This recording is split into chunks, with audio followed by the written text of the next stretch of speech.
Good morning എല്ലാവർക്കും. ഇന്ന് ശ്രീകൃഷ്ണ ജന്മാഷ്ടമി അല്ലേ? അപ്പം എല്ലാവർക്കും ശ്രീകൃഷ്ണ ജന്മാഷ്ടമിയുടെ ആശംസകൾ. പിന്നെ എൻ്റെ കുടുംബാംഗങ്ങളെ എനിക്ക് കിട്ടിയിട്ട് ഇത് എൻ്റെ ആദ്യത്തെ, അവരെല്ലാം കിട്ടിയതിന് ശേഷമുള്ള എൻ്റെ ആദ്യത്തെ ശ്രീകൃഷ്ണ ജന്മദിനത്തിൻ്റെ ആഘോഷമാണ്. അതുകൊണ്ട് ഞാൻ അമ്പലത്തിലും പോകുന്നുണ്ട്. അപ്പം നിങ്ങൾക്ക് എല്ലാവർക്കും വേണ്ടി പ്രാർത്ഥിക്കുക. അപ്പം നിങ്ങളൊന്ന് കണ്ടിട്ട് പോകണമെന്ന് വിചാരിച്ചിട്ട് ഞാൻ വേഗം നിങ്ങളൊന്ന് കാണാമെന്ന് വിചാരിച്ചു. അപ്പോൾ ഇവൻ എന്നോട് എന്തൊക്കെ ചോദ്യങ്ങൾ ചോദിക്കണമെന്ന് പറഞ്ഞിരിക്കുക. എന്ത് ചോദ്യം ചോദിക്കാൻ പോണെന്ന് എനിക്ക് അറിയില്ല. അങ്ങനെയല്ല, ബുദ്ധിമുട്ട് പിടിച്ച ചോദ്യം നല്ല എളുപ്പമുള്ള ചോദ്യം. എന്തറിയോ, എന്തായാലും പോണ സമയത്ത് ഒരു 5 മിനിറ്റോ 10 മിനിറ്റോ നമ്മളൊരു വീഡിയോ പിടിച്ച് എന്തായാലും അമ്മ ഒരു 10 മിനിറ്റ് ആക്കും സംസാരിക്കാൻ. അപ്പോൾ കാര്യമുള്ളൊരു കാര്യം അമ്മേനോട് ചോദിക്കാൻ ഞാൻ വിചാരിച്ചു. കാരണം എന്തറിയാമ്മ, ഇപ്പോൾ ഈ ലോകത്തുള്ള ആൾക്കാരോട് എവിടെയെങ്കിലും പോയിട്ട് നിങ്ങളുടെ ഇഷ്ടദൈവം ആരാണെന്ന് ചോദിച്ചാൽ ഒരു 100% ആൾക്കാരിൽ 95% ആൾക്കാരും പറയും ശ്രീകൃഷ്ണ പരമാത്മാവാണ് എന്ന്. ചിലർക്ക് ശ്രീകൃഷ്ണ പരമാത്മാവ് ഉണ്ണിക്കണ്ണനാണ്, ചിലർക്ക് എന്താ പറയുക പരിപാലകനാണ്, ചിലർക്ക് അവൻ്റെ ഇഷ്ട ദൈവമാണ്. അങ്ങനെ സ്ത്രീ ജന്മങ്ങൾ, മഹിളാ രത്നങ്ങൾ എന്ന് പറയുന്ന എല്ലാവരും ഏറ്റവും കൂടുതൽ ഇഷ്ടപ്പെടുന്ന ഭഗവാന്റെ പേര് ശരിക്കും പറയുകയാണെങ്കിൽ കൃഷ്ണൻ തന്നെയാണ്. അപ്പോൾ കൃഷ്ണന് ആഭരണ പ്രിയനാണെന്ന് നിങ്ങൾക്കറിയാം. അതുപോലെ തന്നെ കൃഷ്ണൻ പരിപാലകനാണെന്ന് നിങ്ങൾക്കറിയാം. എന്ത് ചോദിച്ചാലും നേടിത്തരാൻ ശക്തിയുള്ളവനാണ് കൃഷ്ണൻ നിങ്ങൾക്കറിയാം. അതുപോലെ തന്നെ കൃഷ്ണനൊരു യോഗിയാണെന്നൊരു പേരുണ്ട്. കൃഷ്ണന് യോഗിയാണെന്ന് പറയും. എങ്ങനെയാണ് ഇത്രയും ആഡംബരപ്രിയനായ, ഇത്രയും സമ്പത്തും എല്ലാമുള്ള കൃഷ്ണൻ എങ്ങനെയാണ് യോഗിയാവണത്? എങ്ങനെയാണ് യോഗി എന്നുള്ള പേരും കൂടി കൃഷ്ണനെ പഠിക്കുന്നത്? കാരണം ഇത്രത്തോളം ഉണ്ടായാലും, ഇത്ര സമ്പത്തും കാര്യങ്ങളെല്ലാം ഉണ്ടായിട്ടും ഇത്രയും സർവ്വശ്രേഷ്ഠനായ അത്രയും സമ്പന്നതയുടെ ഉള്ളിലാണ് കൃഷ്ണൻ ഉണ്ടായിരുന്നത്. അതുകൊണ്ട് തന്നെ സമ്പന്നതകളിലെ ഏറ്റവും ഉന്നതമായ ദൈവം ആരാന്ന് ചോദിച്ചാൽ കൃഷ്ണൻ എന്ന് പറയുക. സമ്പത്ത് നേടാൻ വേണ്ടിയിട്ടാണ് ഏറ്റവും കൂടുതൽ ആൾക്കാർ കൃഷ്ണൻ്റെ അടുത്ത് പോകണമെന്നൊരു സംശയം കൂടി എനിക്കുണ്ട്. അങ്ങനെ ഉള്ളപ്പോൾ തന്നെ എങ്ങനെയാണ് കൃഷ്ണനെ യോഗി എന്ന് വിളിക്കുക? യോഗി എന്ന് പറഞ്ഞാൽ ഒന്നും എനിക്ക് വേണ്ട എന്ന് പറഞ്ഞ വൈരാഗിയാണല്ലോ യോഗി. അപ്പോൾ എങ്ങനെയാണ് ഭഗവാൻ കൃഷ്ണൻ യോഗിയായത്? അതിന് ഒരുപാട് നിദർശനങ്ങളുണ്ട് നമ്മുടെ മുന്നിൽ. നിനക്ക് അറിയുന്നത് തന്നെയാണ്. എന്നാലും നീ എൻ്റെ അടുത്ത് ഇങ്ങനെ ചോദ്യം ചോദിച്ചാൽ എന്നെ തോൽപ്പിക്കാന്ന് വിചാരിക്കുകയാണല്ലേ?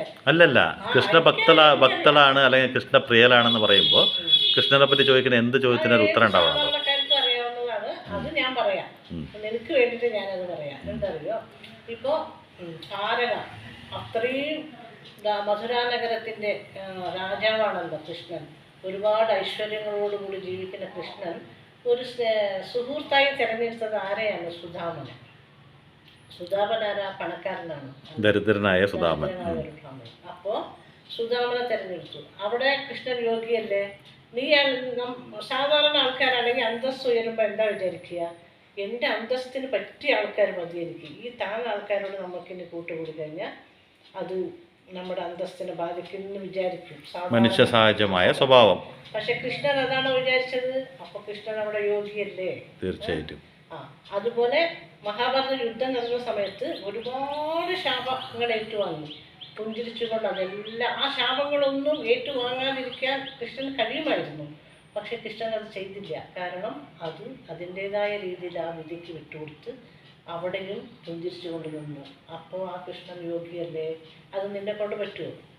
മറ്റൊരാളെ കൊണ്ട് പറ്റുമോ? സാധാരണ ഒരു മനുഷ്യനെ കൊണ്ട് പറ്റുമോ? അത് യോഗിയായവർക്ക് മാത്രമേ പറ്റുള്ളൂ. അതുപോലെ തന്നെ ദ്വാരക മുങ്ങുകയാണ്. ആ സമയത്ത് ആ ദ്വാരക അത്രയും സുന്ദരമായ നഗരം മുങ്ങുമ്പോൾ അതിനെ ഒരു മിനിറ്റ് കൊണ്ട് തടഞ്ഞു നിർത്താൻ കഴിവുള്ളവനാണ്, ശക്തനാണ്, ഭഗവാനാണ്. എന്നിട്ട് പോലും അത് നോക്കി നിന്നു. കാരണം അത് അതിൻ്റെ വിധി പോലെ നടക്കട്ടെ എന്നുള്ള ഉദ്ദേശം. അവിടെയും കൃഷ്ണൻ യോഗിയല്ലേ?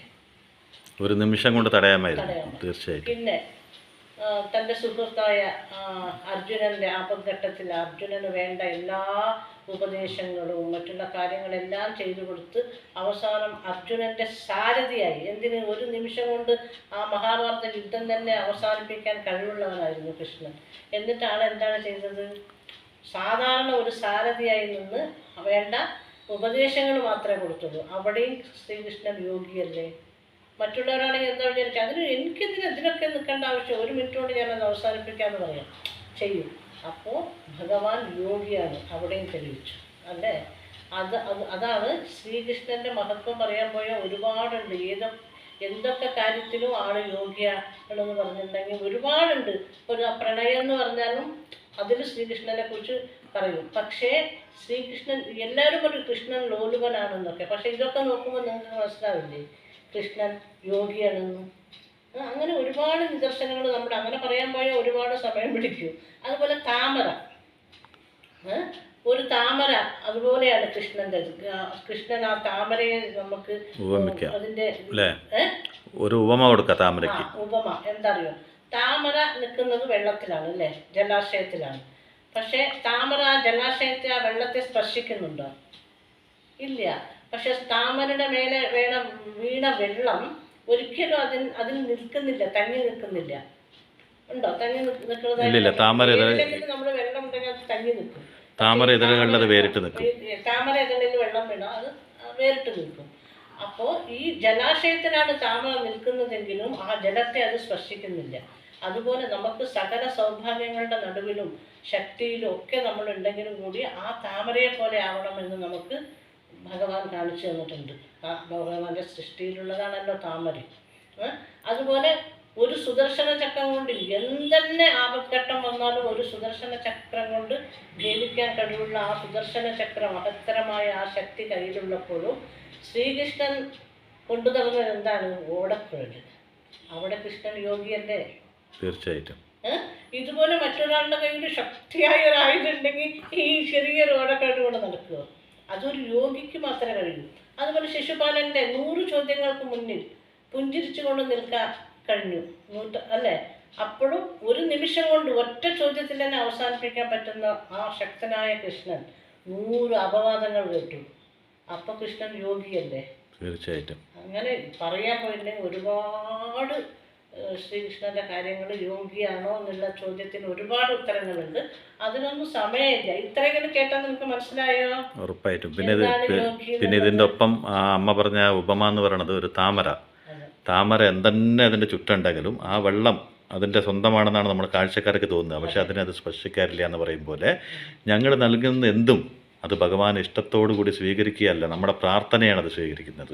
എന്ന് വെച്ചാൽ നമ്മൾ നൽകുന്ന പ്രാർത്ഥന ഭഗവാൻ ഏറ്റവും ഇഷ്ടപ്പെട്ടത് എന്താണെന്ന് പറഞ്ഞാൽ നമ്മുടെ മനസ്സും കൊണ്ട് നമ്മൾ അർപ്പിക്കുന്ന നിസ്വാർത്ഥമായ പ്രാർത്ഥനയാണ് ഭഗവാന്റെ ആഭരണം. ഇപ്പം ഞാൻ നിങ്ങളുടെ അമ്മയാണ്.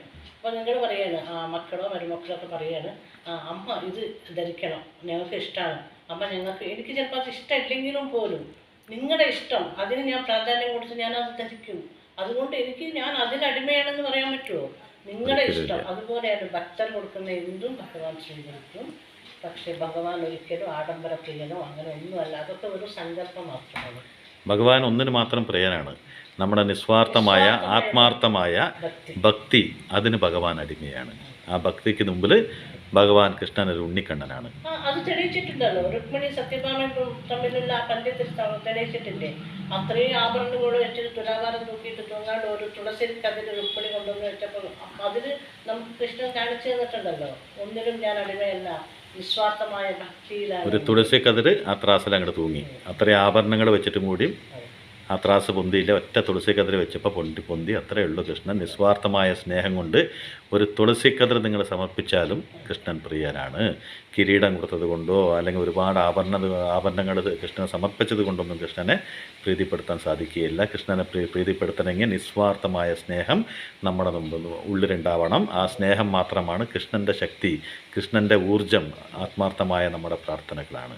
അതാണ് കൃഷ്ണൻ ഇഷ്ടപ്പെടുന്ന ഏറ്റവും നല്ല ആഭരണം അല്ലേ?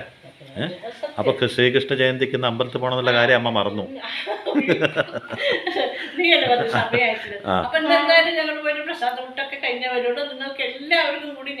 പക്ഷെ ഇത് പറഞ്ഞിട്ട് ഞാൻ അമ്മേനെ നാളെ വെറുതെ വിടും നിങ്ങൾ വിചാരിക്കരുത്. ഇന്നിവിടെ എന്തുണ്ടാക്കാൻ പറ്റില്ലോ അത് നാളെ ഞാൻ അമ്മേനെ കൊണ്ട് ഇവിടെ ഉണ്ടാക്കിപ്പിക്കും. പിന്നെ വേറൊന്നുണ്ട്, പ്രസാദ ഊട്ടെന്ന് പറഞ്ഞാൽ എൻ്റെ അമ്മയ്ക്ക് എങ്ങനെയാണെന്ന് പറഞ്ഞാൽ ഭയങ്കര ഇഷ്ടമാണ്. അപ്പോൾ പ്രസാദ ഊട്ട് ഉണ്ട് എന്ന് അറിഞ്ഞപ്പോൾ തന്നെ നമ്മൾ നേരത്തെ കൂട്ടി തന്നെ പുറപ്പെട്ട് റെഡിയായിരുന്നു. ഇനി അമ്പലത്തൊക്കെ പോയി പ്രസാദ ഊട്ടൊക്കെ കഴിഞ്ഞ് വരും. അത് അതിൻ്റെ ഒപ്പം തന്നെ ഒരുപാട് സ്നേഹത്തോടെ ഈ ചിരിക്ക് കാരണക്കാരായ നിങ്ങൾക്ക് 1000 നന്ദിയും ശ്രീകൃഷ്ണ ഭഗവാന്റെ അനുഗ്രഹങ്ങൾ മുഴുവൻ നിങ്ങൾക്ക് എല്ലാവർക്കും ഉണ്ടാവട്ടെ എന്ന് മനസ്സുകൊണ്ട് പ്രാർത്ഥിക്കുന്നു. കാരണം എൻ്റെ അമ്മയുടെ ഈ ചിരിക്ക് പിന്നാമ്പുറത്ത്, ഈ ആരോഗ്യത്തിൻ്റെ പിന്നാമ്പുറത്ത് നിങ്ങളുടെ നിസ്വാർത്ഥമായ സ്നേഹമാണ്. നിങ്ങൾ മനസ്സറിഞ്ഞ് നിന്ന് നൽകുന്ന ഒരു സ്നേഹം മാത്രമാണ് ഇന്ന് ഈ അമ്മയുടെ മുഖത്ത് കാണുന്ന പുഞ്ചിരിയും. ഇന്ന് ഈ അമ്മയ്ക്ക് ഒരു 10-20 വർഷത്തിൻ്റെ ചെറുപ്പമായോ എന്നൊരു സംശയം കൂടിയുണ്ട്. അപ്പോൾ ഇതിനൊക്കെ നിങ്ങളാണ് കാരണക്കാർ. ആ ഒരു നന്ദി. ആദ്യത്തെ ശ്രീകൃഷ്ണ ജയന്തി നമ്മുടെ കുടുംബത്തോടൊപ്പം അല്ലേ? അപ്പോൾ ഏവർക്കും ഹാപ്പി ശ്രീകൃഷ്ണ ജയന്തി. അപ്പോൾ ഞാൻ നിങ്ങൾക്ക് എല്ലാവർക്കും വേണ്ടി, എൻ്റെ കുടുംബത്തിന് വേണ്ടി ഞാൻ പ്രാർത്ഥിക്കും. നിങ്ങളും എന്നോടൊപ്പം പ്രാർത്ഥിക്കണം.